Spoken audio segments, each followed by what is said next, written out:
गे नौरी हां बेटा जे मैं निराशा बाबा भैया की मूड ना ले गाजन गड़ गेले हां बदला लेला 6 महीना 7 महीना निराशा के गाजन गड़ में पूरी गेले हां अभी तक निराशा गाजन गड़ से लौट के नहीं आले नहीं निराशा के कोनो खबर नहीं सुगना खबरी के जे हरिये राजनगढ़ खबर ना मिले से सुगना भी घड़ी घड़ी नहीं लागैया नीरो साहेब सात पुरखा के तरह राजनगढ़ में नीरो साहेब अपन सीध छपा लेलकै दिल्ली नगरी की नौरी दिया लागे छै छुटा जय हो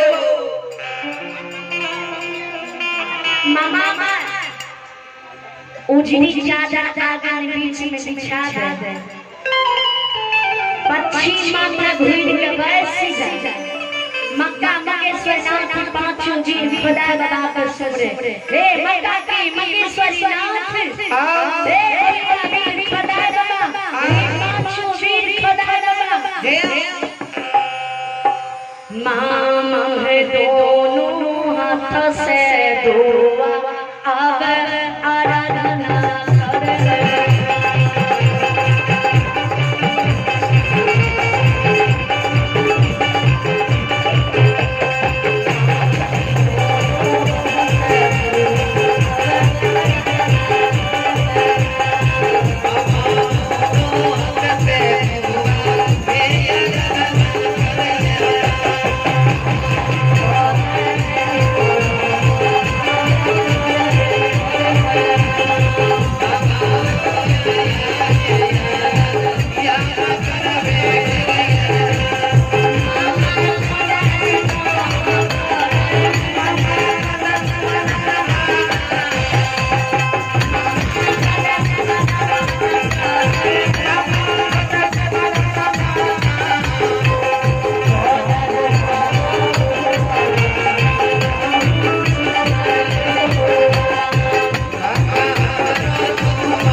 नीरा साहब की तलवार पर पांचों जी खुदा लवा सवार है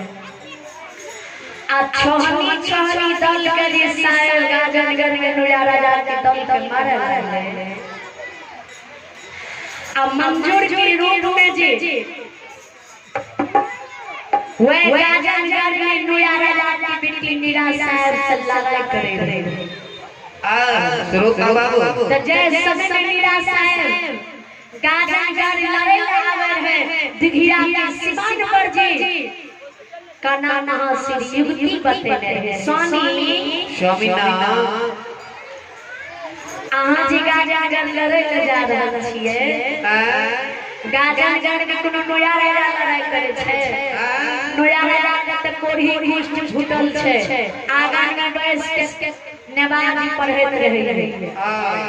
नया राजा के बेटी लड़ाई करे छै सबके पुरखा के सिर जे छप लेलक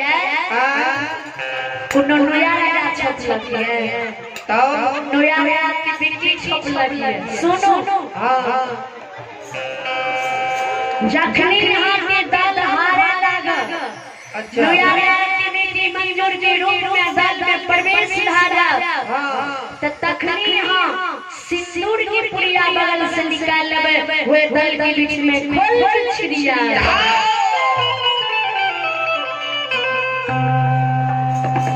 दुर्गेश और रामरेश स्थान निवासी धर्मनाथ के दरबार में 30 रुपया दान करते बहुत बहुत धन्यवाद। नीरा साहब का नाम हासिल की युक्ति याद आवे का नाम हासिल की सिंदूर की पुड़िया लेने रहे नीरा साहब सिंदूर की पुड़िया कमर में कसने रहे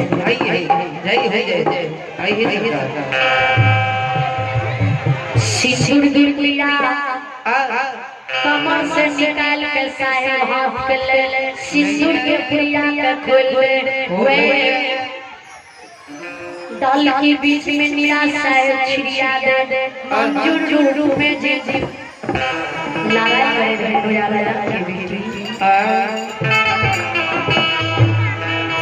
साहेब सिंदूर खोल छिड़िया दे मंजूर रूप में जी है वे मंजूर रूप में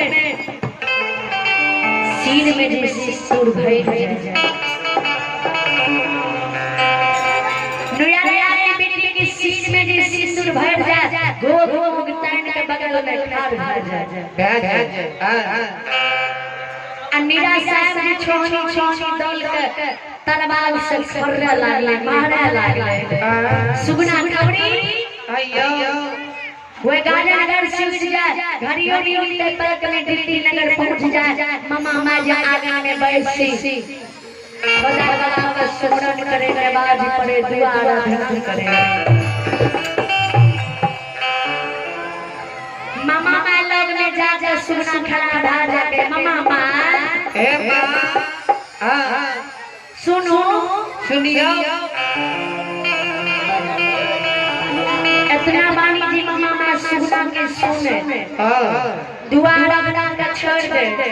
और सुगना के देखे मुख से बोले सुगना से जवाब करे